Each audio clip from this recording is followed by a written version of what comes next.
Hello everybody, this is your noob guide for a Beast Mastery challenge in 9.1.5.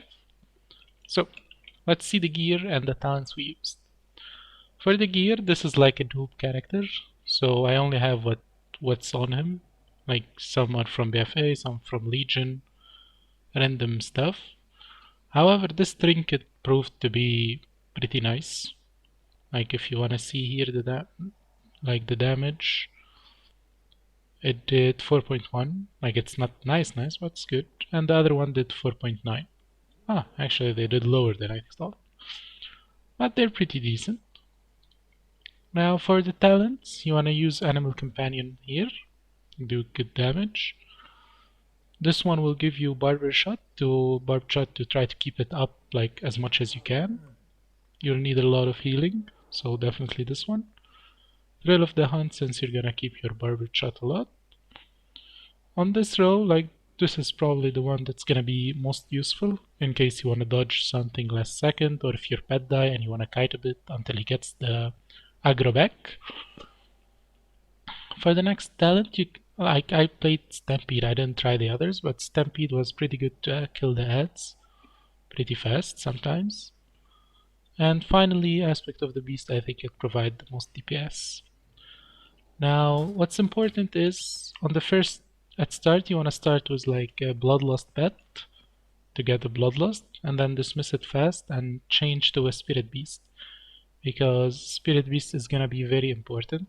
Like, look at the healing, did almost 11k HPS, while Exhilaration only did like 4.2.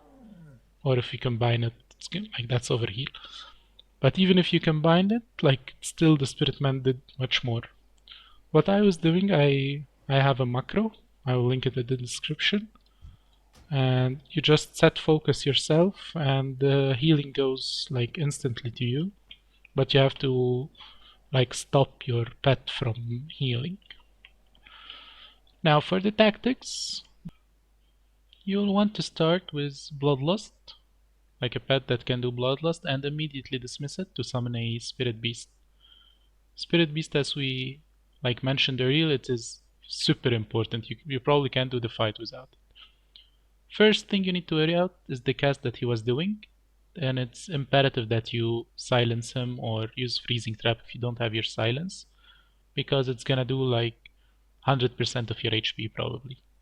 The second cast, the one that the worm did, you can Scare Cat or use your stun for it to stun it. It does like 30%, so it's not that much important, but it's better if you can stop it. Those are the tactics of the bosses. Now, what happens next is he dropped those stones and the worms, the little worms. You have to kill the worms. And those stones, you need to make the big worm go through it, so her shield is destroyed, because she have like 9 stacks. So you can either do it in like fast or like, you know, in 3 phases or longer. Like for me, I don't really much focus on it, because I'm gonna focus the boss, Dugar, to kill him first, and then kill the other big worm. Now, something very important for you to guys like focus on. After she does her, you know, her thing under the ground, when she dig under the ground and she comes out, as soon as she comes out, she's gonna do her cast. So once you see her out, just start casting your Scare Beast. And this totem that I just destroyed, this totem, if it goes the full cast, it will stun you for like 5 seconds. And you know, during that time, if you got those things under you, that's gonna do a lot of damage, or if the worms are casting. So you can just like one-shot him, do like AoE damage on him, it doesn't matter. And normally in the first phase, how I timed it, that the boss normally casts when the totem is about to appear. So normally when I see the totem, because the totem before it appears, there's like a small green circle and then it appears. So always keep an eye on it, because the boss is gonna cast in the next few seconds. Timing in this fight is very important.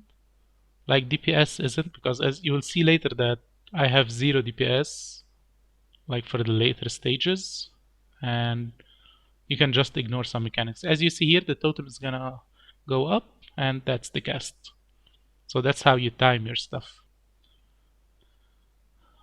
And what else? Those are the most important tactics. So timing of the bosses. Yeah, one more thing to notice, that the bosses might cast at the same time. And for that, you either interrupt stun or like trap stun, that you do it like at the same time. Other than that, the fight is gonna take long, and you can't really lose focus on it. And that's it. I'll let you watch the rest of the fight. One piece of information that is important, watch in the end of the fight when I kill the serpent, like the boss Enrage.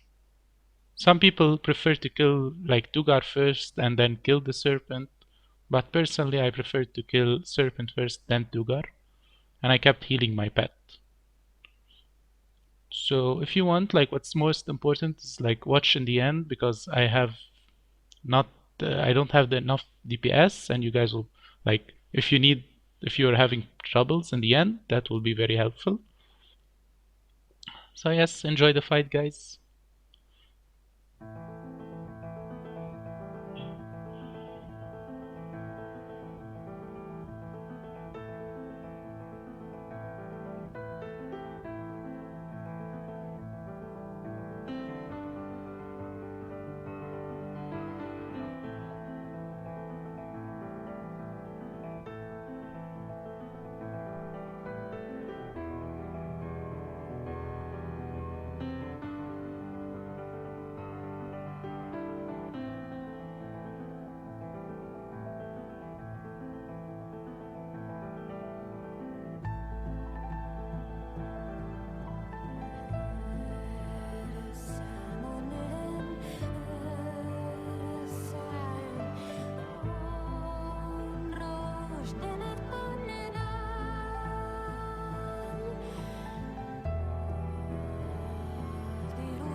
Morning.